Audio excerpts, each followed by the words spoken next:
Hello. Good day to everyone. It's been a long day, and we had a number of speakers talking about localization. We know for a fact that, been told, studies have shown, and this is also the policy, that local governments are really our first line of defense when it comes to disaster risk reduction and management and response. What I would like to ask the panelists here is, siguro, we can start with Governor Mamba, because you're with you faced a very recent calamity. I would ask her, nung last when we talked about Lawin, there was a statement you mentioned that Cagayan will need something like a rehabilitation plan similar to similar to Yolanda. Can you talk about that po? Well, really, hello. Okay na. The devastation was really at its worst. We have, even at this point in time, we are still asking for the emergency shelter assistance from the SWD. As validated by them, the 26,000 went down to about 14,000. And the 100,000 partially destroyed went down to about 45 or 46,000. We have received 5,000 each for all of these. But for 9 months now, we haven't received any of the balance of 5,000 for the partially destroyed and 25,000 for the totally destroyed houses. That is one of the things. I sought also the help of Senator Ping Lacson because he knows this much. But really, I really need the national government to do all these things for us. But since wala pang lumalabas dun sa emergency shelter assistance, I do not know how do we go about it. Also, yung mga infrastructure, especially the schools, it's too slow. Wala pa rin hanggang ngayon. But I'm still expecting that there will be some coming in or trickling in kahit papano. What we did for the meantime is panay local. Okay. Panay GI sheets mo na mga binibigay namin and tools for them to recover by themselves because it's so massive. They were trying to get our people to do the reconstruction by themselves as far as yung mga bahay nila is concerned. It is so nice, even at this point in time, na alam mo, yung mga Pilipino kasi kahit isang bahay, kahit 5 pamilya, okay lang sa kanila. Magkakasya sila. Pero really, most of those who had a damage of their houses already have been staying with their relatives for so long a time. Okay.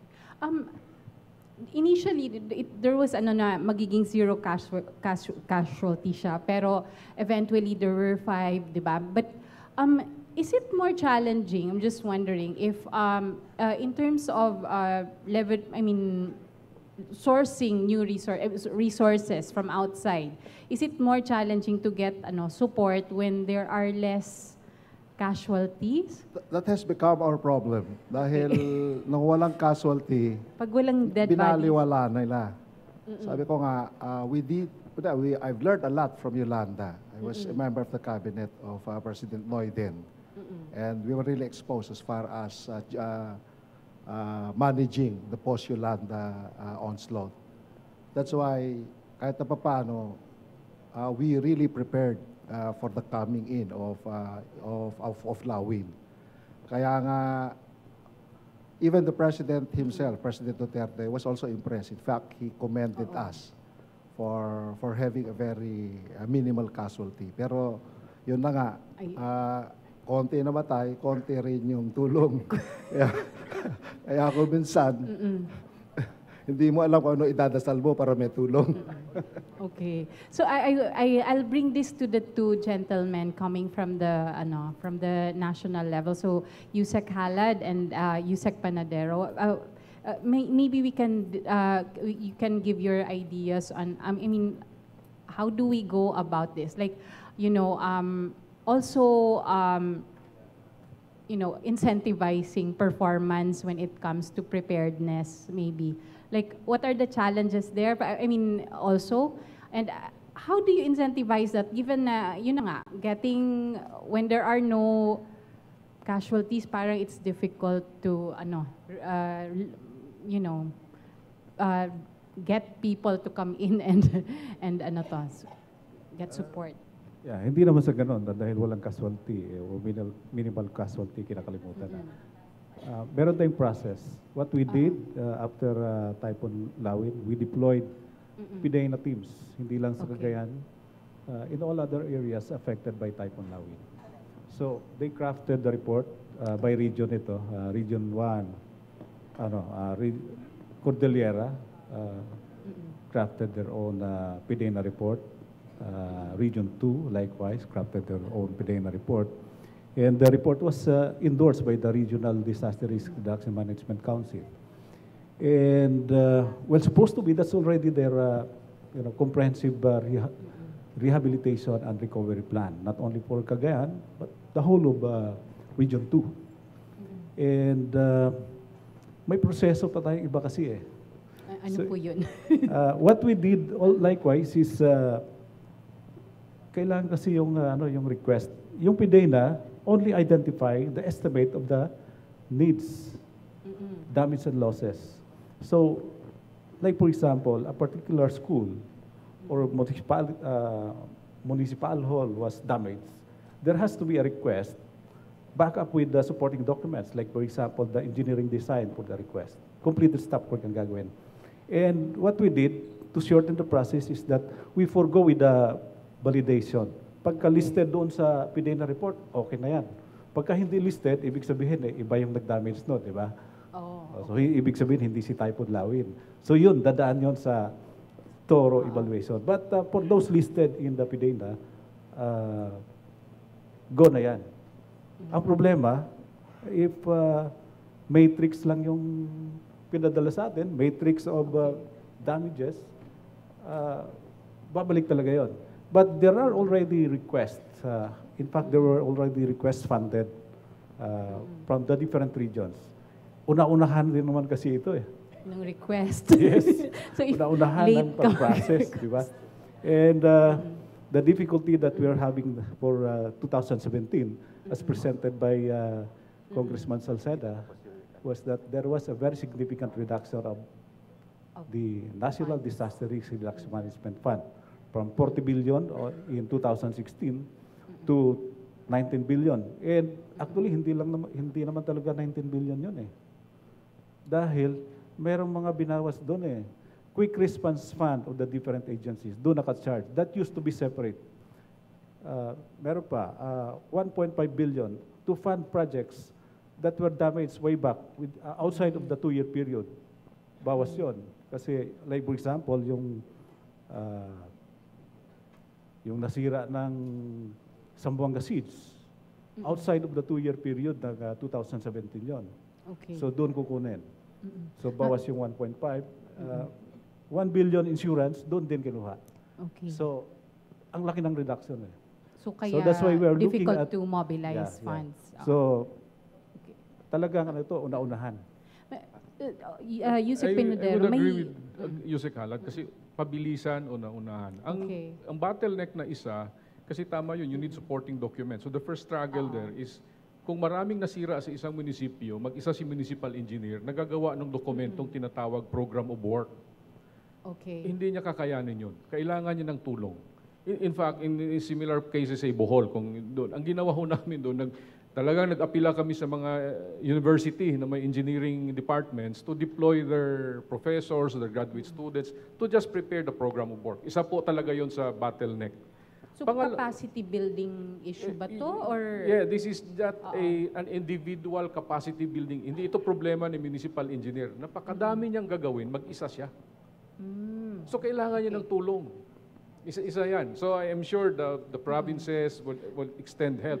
But Yolanda, Lawin, sa massive destruction, ibang usapan yun. Kailangan natin ng maraming ring taong gagawa ng technical documents to access the funds. So is this a particular capacity that all local government should consider developing? Correct. In fact, we need to find really a more institutionalized solution. How do you deploy more people to help those who are affected, especially if massive destruction of their infrastructure happens? Gemma, Just to prepare the program of work. okay. Yes. Gemma, in a related point, kasi wala na si Mayor Mon Iliagan, meron siyang related question.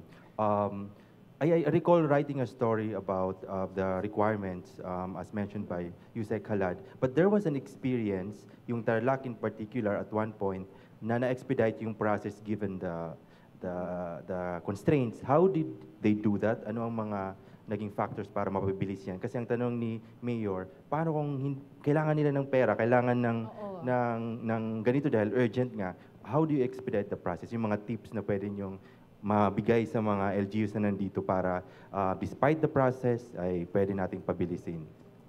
What works, what didn't work?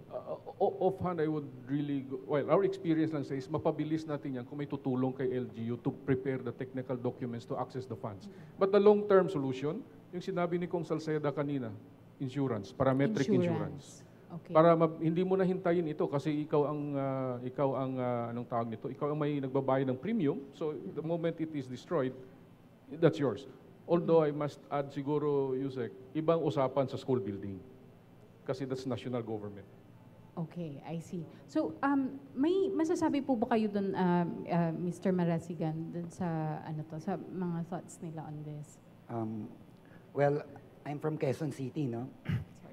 For the past 2 to 3 years, we're so lucky na, hindi naman we're so lucky, we did not experience a strong typhoon like what Cagayan has experienced. So, sa amin naman, through the instruction of the mayor, hindi porket wala kaming disaster, he always makes sure that he sends a team to Cagayan also. So, nagpunta rin po kami sa Cagayan, Isabela, Batanes. So these are our day na teams who will check. So it's to assist other local governments. Opo, we want to help, or Quezon City want to help in repairing infrastructures ng government na pwedeng i-charge kasi as long as there's a declaration of a state of calamity. So pwede namin gamitin yung quick response fund namin. Sir Marasigan, follow up ko na rin yung 8 million, wala pa. Nag-follow up na sila. With us right now is Junica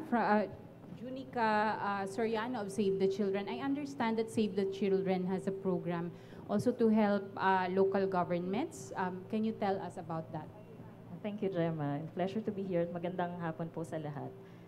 The project that I am managing is called Alert and Ready Communities. It's actually under the banner of the program Listo, kala Yusek Austere. I'm glad that what has been surfacing in the discussion so far is yung the reality na sinasabi nga rin kanina sa presentation ni Yusek Rick. May limitation ang kayang gawin ng isang agency, di ba po? So what we are saying recently, at nakikita din natin sa efforts ng both agencies, is collaborating among them, but also bringing in civil society organizations. By civil society, we don't only mean international NGOs like Save the Children and yung ating partner na Humanitarian Leadership Academy who is supporting this project. The project itself also facilitates the bringing in of local people's organizations at saka academic institutions. This is a key strategy kasi sinasabi natin na it's a last mile problem, di ba po? Yung sabi ni Yusek Austere na when you get to the ground, it's really sometimes a matter of kaya ba nilang isulat yung Barangay Disaster Risk Reduction and Management Plan, yung kung ano pa yung mga technical requirements. So really our role is to facilitate that and give technical assistance. Gemma, in relation to that, Yes. if I may butt in, because we have a friend here, a partner from Good Neighbors Philippines. They have interventions on the ground with the various local government units, and he has a question with regard to the capacity of the barangay level, because they're working at the barangay level. Hello po, good afternoon everybody, and to our panelists. With also regards with the Save the Children. My name is Emmanuel Patriarca from Good Neighbors International Philippines. Our organization is focused more on child sponsorship and community development. With the Save the Children and also with our panelists, I just want to ask, what particular things pa or initiative from the barangay or from the agencies na pwede pa pong makatulong sa barangay natin in regards to formulation of barangay disaster management plan and the contingency plan? Okay. What assistance Maybe is being I given? can go first, specific to the BDRM planning, because that's really the focus of LISTO. What we're doing under the Alert and Ready Communities component of LISTO program is we develop benchmarks po. So parang ano yung 9 elements and key benchmarks na kailangan magkaroon ng isang barangay disaster risk reduction and management plan. Now, given that tool, so that's one way in which we can assure quality, di ba? Naggawa po tayo ng mga quality assessments. Pwede ninyong gamitin yun kung saan man po kayong area, kasi for now, nasa pilot kami, di ba, Sir Austere? Pero it is now very widely accepted sa ating pilot area. So pwede nyong gamitin yun, i-assess yung current quality kasi kailangan nating mag-start sa baseline, di ba po? Alam natin na yung iba low quality, minsan wala. Pero kailangan natin ng data to be able to move forward. Now, kung ano man yung mga gaps, lalabas po doon sa assessment. Tapos yung onward, di ba pinakita ni Yusek Austere kanina yung capacity building framework ng LISTO. Starting with assessment and then capacity enhancement. Yun na yung capacity enhancement part na yung pwede nating itap yung technical support from government, various government agencies, at saka marami rin pong organizations. It's not just, syempre, dahil taga Save the Children ako, that's one, and also yung mga partners po natin. Marami pong gumagawa niyan eh. So, I'm sure marami dito sa audience na involved din sa BDRRM plan improvement. Okay, thank So, you. Yusek Panadero. Quickly lang. So, maraming salamat for your interest to help out at that level. Our challenge really is how do you cover all 42,000 barangays?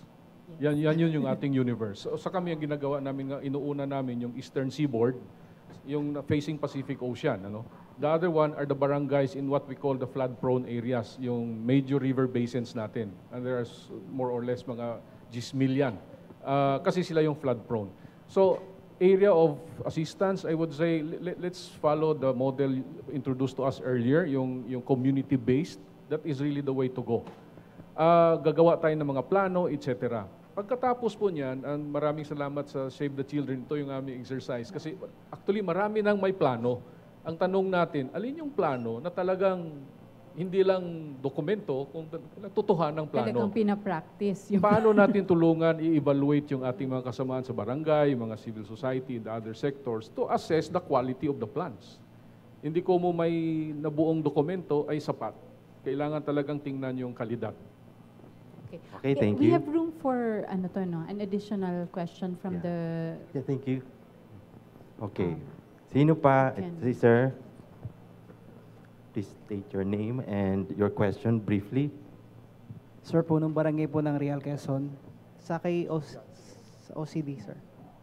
Sir, nung panahon ni Pangulong Pinoy, meron akong resolution, 10 million from the seawall.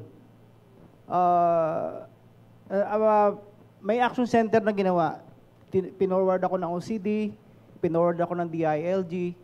The last, pinorward ako ng OCD ng Calamba, Region 4A.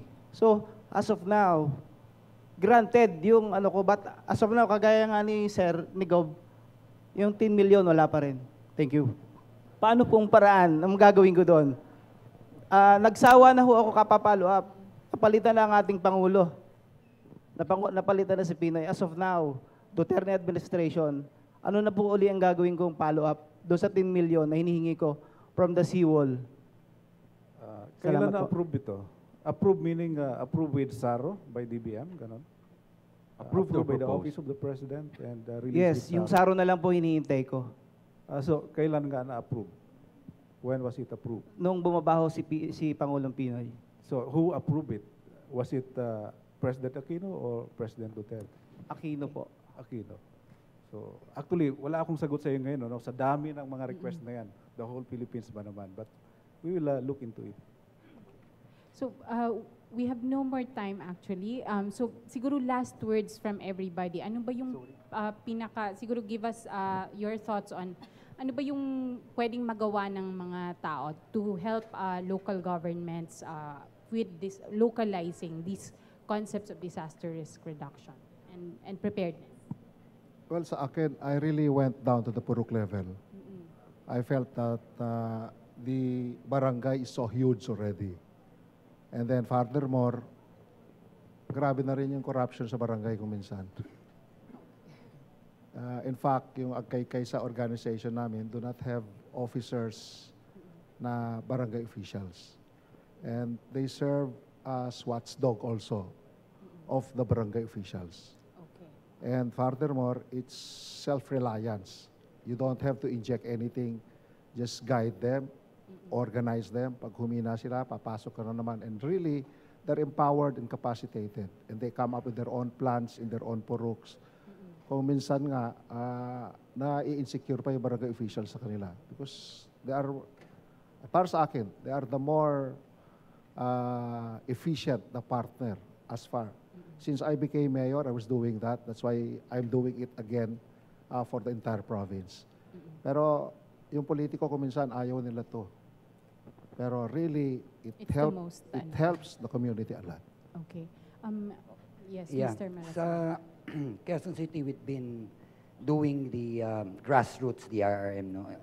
Nakita po ng ating officials that this is the most effective and the best way, no, in achieving zero casualty. So we just want to remind everybody na no matter who we are, no, as an individual or as a family or as an institution, we have to be ready and we have to adopt a culture of preparedness. Kasi baliwala ho ang lakas ng gobyerno kung yung tao po mismo ay mahina. So aminado po kami doon. We cannot do it alone. We need you as our partners. So let's strengthen our partnerships pa. Mas maraming partners, mas magiging successful po tayo. Okay. Yusek Panadero? I would agree on the community level, and that's our thrust as well moving forward. The other one is getting lang the local councils really fully functional, yung local DRIMC. At talagang maging effective and led by and leadership from the chief executive is the real key. Yusek Halad po. To address the concern raised earlier by Governor Mampa, especially in the identification of projects, hindi yung repairs, but on the preventive and prevention and mitigation side. So what we have introduced is a participatory mechanism for evaluation of projects as well as requests para na rin may transparency. Okay. And actually, naisip namin yan para mapabilis Kaya lang baka lalong bumagal kung maraming involved. Okay, so citizen participation as well. But what we adopted is the creation at the regional council of an interagency body to evaluate the projects. So ibig sabihin, hindi lang dalawang agency ang nag-uusap. Okay. And on the implementation side, ganon din. May interagency project monitoring body. Yun namang ating regional council, mayroong civil society organization. So that means the interagency body can accommodate civil society. Yes, Junica, your last words, please. So I just wanted to add po na yung CSO kasi laging it runs parallel to the government in the same way that the DILG and OCD are decentralizing papunta sa regional, provincial, local level. Dapat ang mga CSOs din po ganoon. Kasi marami po dito sa atin sa Philippines na may mga agencies na centrally run, pero dapat ang pera, to be very definite about it, sinasubgrant sa mga local organizations, lalo na yung walang masyadong capacity to raise that in an international level. What helps us in our experience Alert and Ready communities, yung aming funding and technical partner na Humanitarian Leadership Academy, they really give us a lot of flexibility. So we are able to go and ask the government, ano po ba yung gap, saan kami pwede pumasok? So just in closing, so there's flexibility. The message is just that let's try not to compete against dun sa mga local actors na nandun na po. I-augment na lang natin yung resources na meron sila. Thank you. So thank you very much, lady and gentlemen. And that's all. Thank you to our panel.